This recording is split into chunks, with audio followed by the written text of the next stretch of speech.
Hello friends, welcome to my channel. নতুন দায়িত্বে ঝুলন গোস্বামী। মহিলাদের ক্যারিবিয়ান প্রিমিয়াম লিগে ত্রিনবাগো নাইট রাইডার্সের মেন্টরের দায়িত্ব নিলেন ঝুলন গোস্বামী। চলতি বছর মহিলাদের ক্যারিবিয়ান প্রিমিয়াম লিগ শুরু হওয়ার আগে দলের সঙ্গে যোগ দেবেন তিনি। নতুন দায়িত্ব নিয়ে ঝুলন বললেন, এত বড় ফ্র্যাঞ্চাইজিতে যোগ দিতে পেরে গর্বিত। ভারত ও গোটা বিশ্ব ক্রিকেটের উন্নতিতে এই ফ্র্যাঞ্চাইজি অনেক কিছু করেছে। মেন্টর হিসাবে আমাকে ভাবার জন্য কেকেআরের ম্যানেজমেন্টকে ধন্যবাদ। কাজ শুরু করার জন্য মুখিয়ে রয়েছি। নতুন দায়িত্বের জন্য নাইট রাইডার্সের মালিক শাহরুখ খান ও সিও বেঙ্কি মাইশোরের কথাও বলছেন তিনি। ভারতের মহিলা দলের প্রাক্তন অধিনায়ক বললেন, কিং খানের সঙ্গে দেখা করা বিশেষ অভিজ্ঞতা। নাইট রাইডার্সের সঙ্গে ওর সত্যিকারের আবেগ রয়েছে। ত্রিনবাগো নাইট রাইডার্সের যোগ দেওয়ার বিষয়ে প্রাথমিক কথাবার্তা শুরু হয়েছে বেঙ্কি স্যারের সঙ্গে।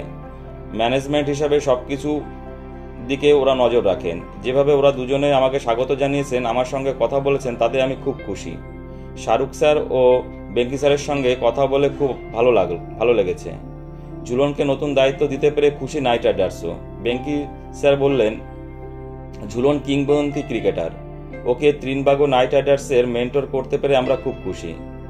গত 10 বছর পুরুষ ও মহিলা দল মিলিয়ে ত্রিনবাগো নাইট রাইডার্স 5টি ট্রফি জিতেছে।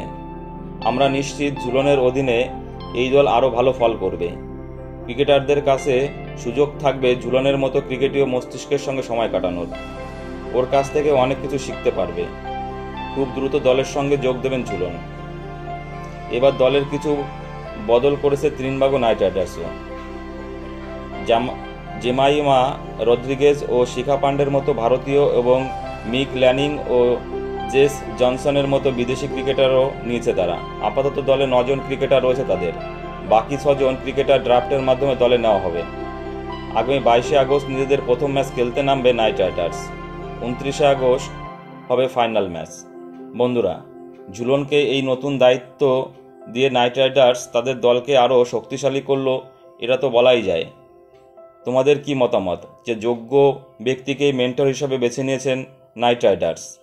এবং এখন দেখার বিষয় ঝুলন গোস্বামী সে নিজেকে কিভাবে মেলে ধরতে পারে এই মেন্টরের দায়িত্বটাকে। এবং আশা করব ত্রিনবাগো নাইট রাইডার্সও আবার চ্যাম্পিয়নের পদক জয়লাভ করবে। ঠিক আছে, এ বিষয়ে বন্ধুরা তোমাদের মতামত কি প্লিজ কমেন্টস করে জানাবে। আর আমার চ্যানেলটা ভালো লাগলে অবশ্যই লাইক, কমেন্টস এবং শেয়ার করে দিও বন্ধুরা, এবং চ্যানেলটি সাবস্ক্রাইব করে দিও। সকলে ভালো থেকো, ধন্যবাদ।